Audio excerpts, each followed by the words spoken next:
Alright, I'm ashamed and embarrassed to tell you that the next thing that you hear, this next story, actually happened and is 100% true. 1996. I just purchased that day a 1993 Ford Explorer. Emerald green, tan interior. And because I had just bought it, we decided to jam into that Explorer, 10 people, and go out to a dried up lake bed. Now, when we got to this dried up lake bed, me not ever being there and not knowing what I was doing, was told that if you stop, you could get stuck. So don't let off the gas. So we get onto this dried up lake bed and we're proceeding across it at about 25 miles an hour in this sand. And my foot is constantly on the gas pedal. Now we would get to where we're going across the other side of it, and we stop.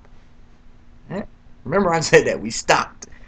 We get out and, we hang out for about 2 or 3 hours and it's getting late, so we all pile back into this Explorer. I get in, I start the thing up, I put it in gear, and it's a standard. I put it in gear and I start to try and proceed back to the house. Nothing. We buried those wheels all the way to the axle almost. So me thinking that one, we're at a dead stop, and two, we got like 10 people in here. Everybody out. Everybody got to get out. So we get out and we dig about 20 feet in front of this Explorer. Then me and my friend Cosmore, we get back in the ride and we try to go. And now I put it in gear and I punch it, and I'm going about 2 miles an hour in this sand. I shift it in the second, maybe about 3 or 4 miles an hour, and then it bogs back down again. Well, we get out, dig out again another 20 feet in front, and we proceeded to do this for about 45 minutes while the other people are walking ahead in front of us because they don't want to wait. But we're digging out about 20 feet in front of us, driving about 50 feet, and then having to do it again. And this proceeds for 45 minutes, maybe an hour. And then I start to smell something. And then it triggers a thought in my mind: something's not right. Something's wrong. Well, while Cosmore's out front, digging out in front of one of the wheels, I look at the dashboard and I'm like, what's wrong? Something's burning. I don't understand what it is. I'm thinking I'm burning my clutch up. And then on the dashboard, I see a red light. It says brake. I had the parking brake jammed all the way to the floorboard, and it was keeping my back wheels from turning fully, and it was stopping my front wheels completely. So what we have here is a failure to observe the indicating light that was on the dashboard. It was red the entire time that this was going on. Well, shamefully enough, I put my foot on the parking brake slowly and released it without it popping, because I didn't want nobody to know. And I let it go and I yell, "Hey guys, get back in the car. I think it'll work this time." So he gets back in the car, I put it in first gear, like we're on pavement. It just takes off. So we pull up to the other people, and as we're getting close, I look over to Cosmo. I said, "Hey, don't tell nobody, but I left the parking brake on." Well, he right in the shoulder, he says, "What?" And he proceeded to tell everybody in the ride also.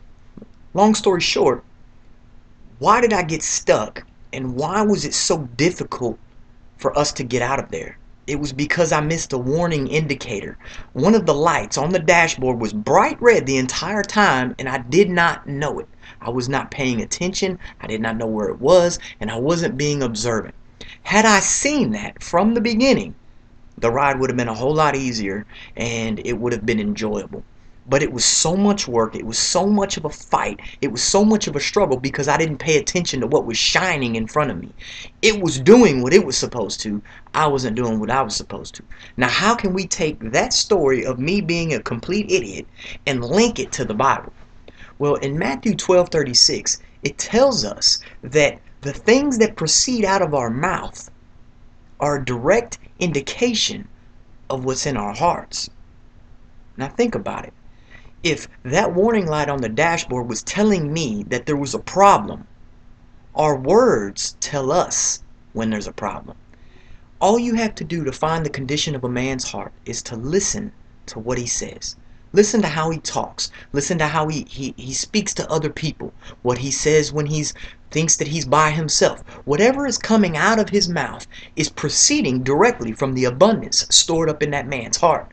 So if your words coming out of your mouth are not wholesome, they're not edifying, they're not building people up, but in fact they're tearing people down, they're unrighteous, unholy, and ungodly, then what does that tell you about the condition of your heart? You see, your words are an indicator. They are a warning light. They are on the dashboard of your car telling you that there is a problem or telling you that everything is fine. So like we saw earlier, that when you pour in the good stuff, the bad stuff has to leave. Your mouth will tell you whether you have an abundance of good in your heart or you have an abundance of bad. If you put more bad things in your heart than you put good, guess what's going to come out of your mouth? The bad. It's a direct indication of what's in the heart. So watch your words. Take a whole day, maybe a whole week, and actually think about the things that are coming out of your mouth.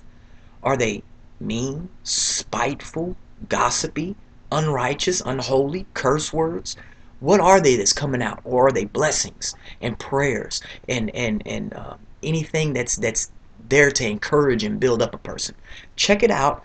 Look at what's going on, and just remember that that brake light on my Explorer caused me to do all kinds of stressful, laborious type activities because I wasn't watching what was clearly there to help me. Watch your words and see if you have an abundance of good or an abundance of filth in your heart. Thank you.